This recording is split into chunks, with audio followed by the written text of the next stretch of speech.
Hello, my loves, and welcome to your Cosmic Weather Report for the week ahead. We've got a slightly quieter week in the skies this week, so I want to use this week's report to also give you a little Mercury retrograde survival guide to tell you how to navigate this retrograde period. But first, let me talk to you about the week. So Tuesday, we get 11/11, and on this same day, Jupiter is going to station retrograde. Now, 11/11 as a day is known for being a day of spiritual awakening. It's a day to make a wish, to put your wishes, your dreams, your intentions out there into the universe, to speak it out loud, to begin to manifest, to get clear on what it is that your heart desires.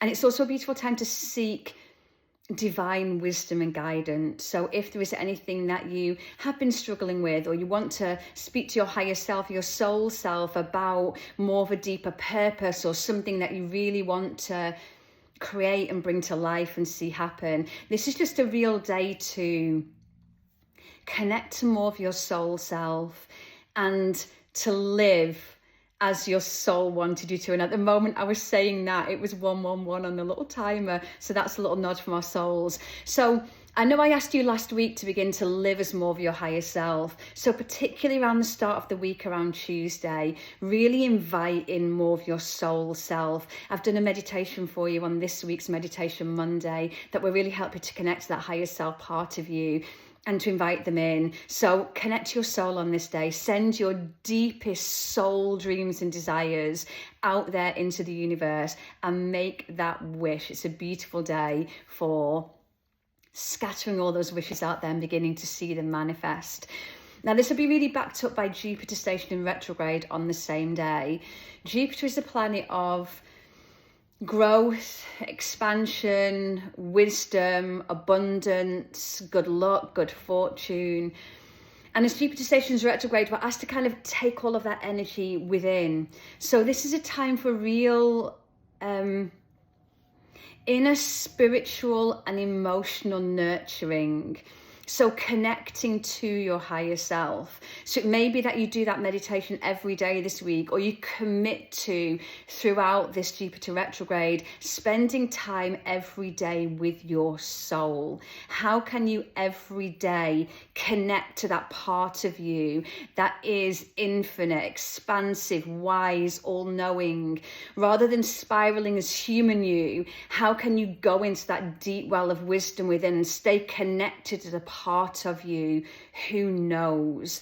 So I'd really love you over this retrograde period to really think about that nurturing of your spiritual self. So where we kind of abandon our soul in our humanness, when we're just rushing around and humanness wants to fix and solve and hold and control everything, and how can we just surrender more to our souls and the trust that everything is happening just as it should, and to really look at an inner expansion and inner growth. How are you being called to grow? Are you perhaps being called to learn or to study something or explore something? Or have you heard about a certain thing over and over again where you can be like, okay, let me look into this a little bit. This is a time of immense inner growth where we begin to reflect within, reflect on ourselves, reflect on our beliefs, reflect on our spiritual foundations and how we're being called to spiritually grow. So this is a beautiful time now, beginning on 11/11, to make that commitment to your soul self,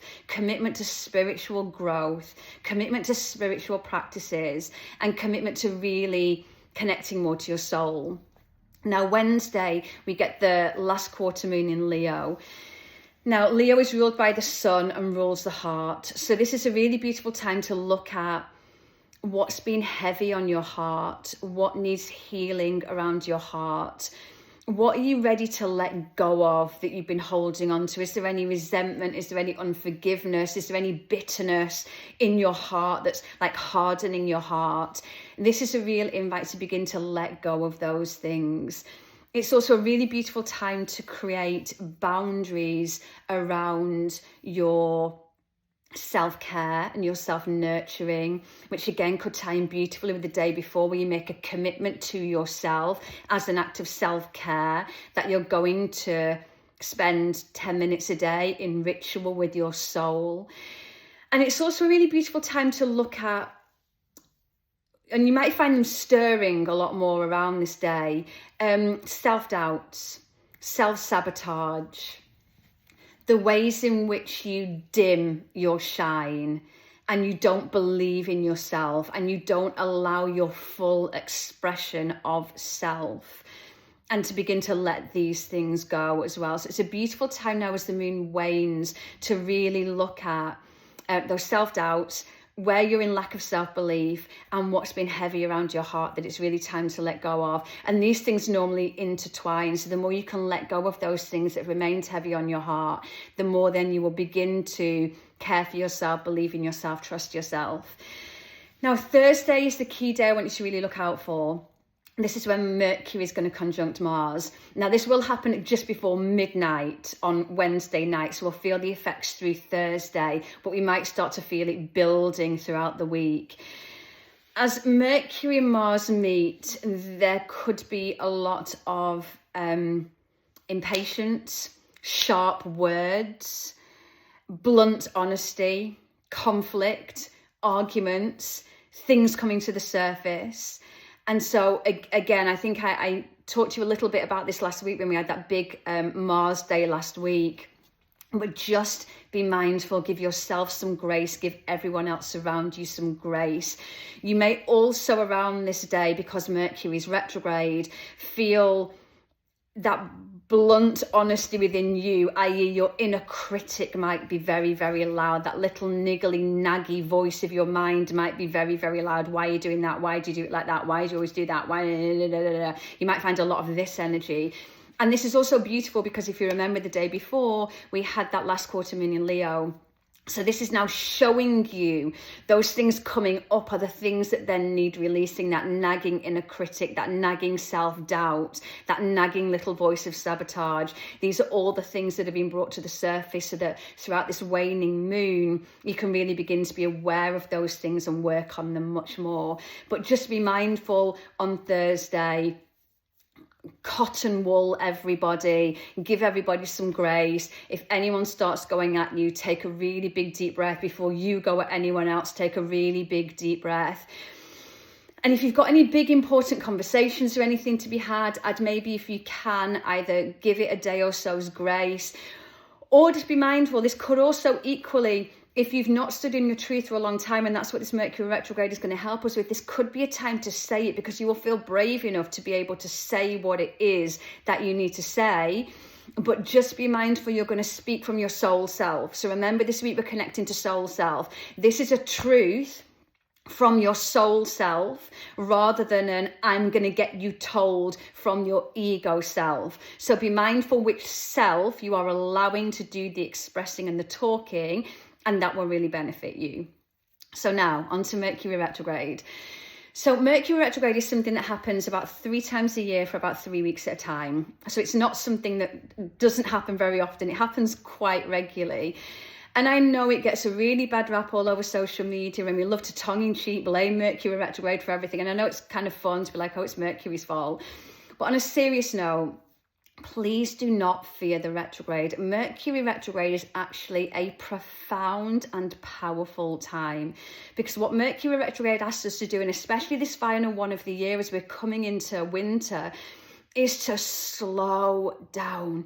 Mercury retrograde shows us where we are rushing and pushing and forcing our will on life and trying to battle through life and always doing and on to the next thing and piling through a to-do list. So Mercury retrograde is this beautiful invite to slow down. And as Mercury appears to go backwards, Mercury asks us to do the same, to reflect, refine, revisit, realign. Think of all those words. We do find things coming back from the past over a Mercury retrograde, but the things that come back are only things where there is unfinished business, where there are loose ends that need tying up, where there are lessons that need to be learned. Mercury retrograde isn't out to punish you. It's out to show you these are the unfinished threads of your life that are keeping you pulling back in the past or repeating certain patterns. And this is what needs tying up and finishing off and closing and completing. This is where you're rushing through life and you really need to be slowing down and paying attention. So Mercury governs communication, tech, transport. So all these kind of things can glitch a little bit over retrograde, because Mercury's like, do you really need to be in that scroll hole? Do you really need to leave your travel to the very, very last minute? Can you not give yourself a bit of extra time? Those words you're speaking, are they really your truth? Or are you just saying what it is that you've always said or feel that you need to say? So Mercury makes us aware. And that's going to be a particular theme of this retrograde. So Mercury will be retrograde from the 9th to the 29th of November. Start the retrograde in Sagittarius and then move back into Scorpio and then come back through again. So between the 9th and the 19th, Mercury will be in Sagittarius, and then the 19th to the 29th, Mercury will be in Scorpio. First of all, if you look at Mercury in Sagittarius, Sagittarius is known for blunt honesty, no filter, truth telling. So everyone's communication around this time is going to be a little bit more to the point. We're not going to dress it up or soften it up. There's going to be a need to tell the truth. This is the truth. This is honesty. So we just want to be a bit mindful of that, because we might be more impulsive with our words, or sharp with our words, or blunt with our words. But equally, this can be a beautiful time to begin to tell your truth. If you haven't spoken your truth for a really long time, if you haven't been free to express yourself, if you haven't been free to say what it is that you want to say, this is actually a beautiful time for us to first of all go inwards and say, why do I censor myself there? Or why do I not want to speak the truth there? Or why do I hold back from saying that there? Let me get really curious about that. And then let me gather together how it is now I do want to begin to be more honest and truthful and less filtered with my self-expression throughout this retrograde period and then going forwards. The one thing I will say about Mercury in Sagittarius, the retrograde period in Sagittarius, it could affect travel.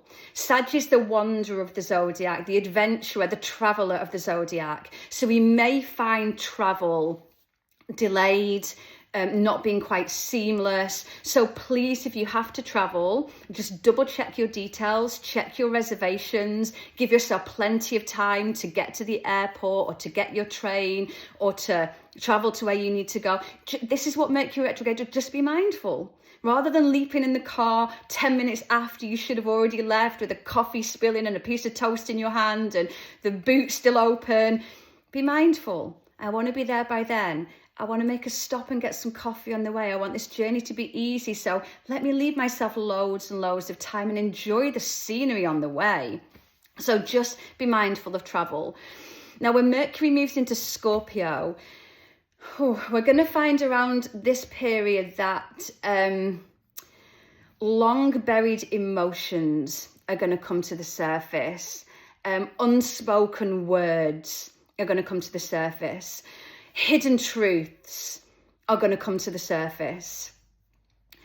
We're going to look at or find ourselves reflecting on a lot of past decisions and past actions, especially where you've not been true to you. So you might find situations coming back from the past or things coming back. And this again is an opportunity to, okay, how will you now do this differently? Last time around, you weren't true to you. You said things you didn't mean. You acted in a way that wasn't you. You didn't speak your truth. So how now, you're getting like a second chance at this. How now are you going to come at this from authenticity and truth and clarity and knowing and wisdom? So we may find a lot of past stuff coming back up, especially where there has been unspoken words. So where things happened, you didn't speak up, you didn't speak a truth. This is going to be an opportunity now for you to speak that truth. Our intuition is also going to be massively on point. So please, especially while Mercury is in Scorpio, trust your intuitive inner knowing. Trust what you're being shown. Trust what you know without knowing that you know it. And really use this time as a period to dive deep into you, to see what's buried beneath the surface, to see what it is that wants to now come through and be expressed or heard or given some space. Explore what you've been hiding in the shadows, because I think I said the same thing to you last week, but the truth will set you free. So please do not fear the retrograde. Work with it. If a door isn't opening, it's not your door to open. Give yourself plenty of time and together we'll get through it. 5 seconds to go. If there's anything else you want to know, drop it below. So much love. I'll be back next week.